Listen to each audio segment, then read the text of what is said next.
بسم اللہ الرحمن الرحیم۔ السلام علیکم ورحمۃ اللہ وبرکاتہ۔ معزز خواتین و حضرات، میں ہوں حافظ فیاض عمر اور آپ دیکھ رہے ہیں پیارے نبی کا دین یوٹیوب چینل۔ میں امید کرتا ہوں کہ آپ سب خیریت سے ہوں گے اور اللہ تعالیٰ سے دعا کرتا ہوں کہ اللہ تعالیٰ آپ کو سدا خیر و عافیت کے سائے میں رکھے۔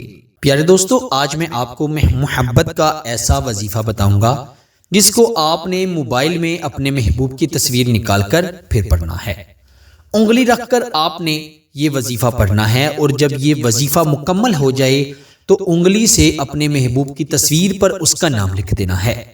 صرف ایک بار نام لکھنے سے ایسا انسان جو آپ کو جواب نہیں دیتا، جو آپ کی بات نہیں مانتا، انشاءاللہ آپ سے بات کیے بغیر سو نہیں پائے گا، رہ نہیں پائے گا۔ میرے دوستو، اگر کسی سے کوئی بھی بات منوانا چاہتے ہیں، مثال کے طور پر شادی کی خواہش رکھتے ہیں اور چاہتے ہیں وہ شخص شادی کے لیے رضامند ہو جائے، اسے اپنے سے شادی کرنے کے لیے راضی کرنا چاہتے ہیں، تو اس وظیفے کو ایک مرتبہ پڑھ کر پھر سوئیے گا۔ انشاءاللہ محبوب آپ سے بے انتہا محبت کرے گا۔ میرے دوستو، ایسی محبت جس کو کبھی بھی زوال نہیں ہوگا، جو کہ کبھی بھی ختم نہیں ہوگی۔ محبوب تو کیا، اس کے ارد گرد کے تمام لوگ جو آپ کے بارے میں اچھا نہیں سوچتے، جو آپ سے نفرت کرتے ہیں یا آپ کو دیکھنا تک نہیں چاہتے، اللہ کے فضل و کرم سے وہ بھی آپ سے محبت کرنے لگیں گے اور اتنی محبت کریں گے کہ آپ نے کبھی تصور بھی نہیں کیا ہوگا۔ میں اکثر اپنی ویڈیوز میں کہتا ہوں کہ تصویر پر جو عملیات پڑھے جاتے ہیں، جو وظائف کیے جاتے ہیں، وہ اپنے اندر بے شمار طاقتیں رکھتے ہیں، بے شمار وہ وظیفے برکت والے ہوتے ہیں، کیونکہ جو تصویر ہوتی ہے وہ انسان کا نقش ہوتی ہے، یعنی انسان کی تصویر پر عمل کر لیا یا اس کو اپنے سامنے بٹھا کر اس پر عمل کر لیا، دونوں ایک برابر ہوتی ہیں۔ اس لیے تصویر پر جو عمل بتائے جاتے ہیں وہ بے انتہا طاقتور ہوتے ہیں، ان میں شک و شبہ نہیں ہوتا، وہ ضرور اثر کرتے ہیں۔ شرط ہے کہ اچھی نیت سے کیے جائیں اور کامل یقین سے کیے جائیں۔ اکثر ہم ایسا دیکھتے ہیں، کچھ لوگ کہتے ہیں کہ وظیفے کا عمل کا فائدہ نہیں ہو رہا، بڑے لمبے لمبے وظائف پڑھے ہیں لیکن فائدہ نہیں ہوا۔ دراصل ان کی نیت میں فرق ہوتا ہے، یا تو وہ ٹھیک طرح سے عمل کو نہیں سر انجام دے رہے ہوتے، یا وہ عمل کو اچھی نیت سے نہیں پڑھ رہے ہوتے، کامل یقین سے نہیں پڑھ رہے ہوتے، تب ہی ان معاملات کی وجہ سے وظیفہ یا عمل اثر نہیں کرتا۔ اسی لیے اپنے وظیفے کو پڑھنے سے پہلے یہ یاد رکھیے گا کہ اچھی نیت سے پڑھیں، اللہ تعالیٰ پر یقین رکھتے ہوئے پڑھیں اور صحیح طریقے سے پڑھیں۔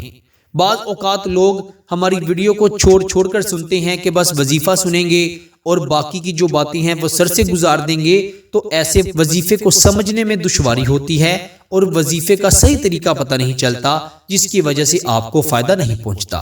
اس لیے ویڈیو کو پورا دیکھا کریں اور وظیفے کو دھیان سے کیا کریں۔ بڑا آسان وظیفہ ہے، رات کے وقت تنہائی میں بیٹھ کر باوضو ہو کر یہ وظیفہ پڑھنا ہے۔ محبوب کی تصویر اگر موبائل میں نہیں، تصویر کا پرنٹ ہے، تو اس کی تصویر کو دیکھتے ہوئے بھی آپ یہ وظیفہ پڑھ سکتے ہیں۔ سب سے پہلے 3 مرتبہ درود ابراہیم پڑھ لیجئے گا۔ اپنے محبوب کی تصویر کے اوپر اپنے دائیں ہاتھ کی شہادت والی انگلی یعنی انڈس انگلی کو رکھ کر آپ نے 33 مرتبہ قد شغفہا حبن یا بدوح یا ودود پڑھنا ہے۔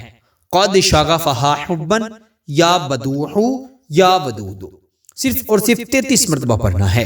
پھر 3 مرتبہ اس کا نام اپنی زبان سے لینا ہے اور 1 مرتبہ ٹچ کیے بغیر، اگر آپ موبائل میں تصویر ہے تو ٹچ کریں گے تو تصویر بدل جائے گی، تو آپ نے اوپر ہی اس کو اشارے سے اس کا نام لکھ دینا ہے اور آخر پر 3 مرتبہ درود ابراہیم پڑھ کر ایک پھونک مار کے اور سو جانا ہے، کسی سے بات کیے بغیر۔ اللہ کے فضل و کرم سے آپ تو سو جائیں گے، لیکن آپ کے محبوب کی نیندیں اڑ جائیں گی۔ ایسی ویسی نیندیں نہیں، بلکہ اس کو جب تک آپ سے بات نہ کرے گا چین نہیں آئے گا، اس کے دل کو سکون نہیں ملے گا۔ وہ ہر لمحہ یہی چاہے گا کہ بس کسی نہ کسی طرح آپ سے بات ہو جائے۔ اگر آپ کا دل دکھایا ہے، آپ کو رلایا ہے اس نے، تو آپ سے رو کر اپنی کی ہوئی غلطیوں کی معافی بھی مانگے گا اور خود کہے گا کہ میری محبت کو قبول کر لو، میں تم سے محبت کرتا ہوں یا محبت کرتی ہوں۔ میرے دوستو، اس وظیفے کی خاص اجازت کے لیے ویڈیو کو ضرور لائک کریں، چینل پر نئے ہیں تو چینل کو بھی ضرور سبسکرائب کر دیں۔ آپ سے انشاءاللہ اگلی نئی ویڈیو میں ضرور ملاقات ہوگی، تب تک کے لیے اپنا بہت سارا خیال رکھیے گا اور بندہ ناچیز کو اپنی دعاؤں میں ضرور یاد رکھیے گا۔ اللہ حافظ۔